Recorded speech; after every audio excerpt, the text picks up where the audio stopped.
এক বাচ্চার একটি বাগান ছিল।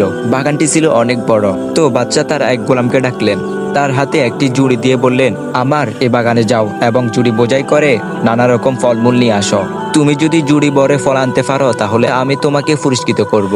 কিন্তু শর্ত হলো বাগানের যে অংশ তুমি পার হবে সেখানে তুমি আর যেতে পারবে না। লোকটি মনে করলো এটা তো কোনো কঠিন কাজ নয়। সে এক দরজা দিয়ে বাগানে প্রবেশ করলো।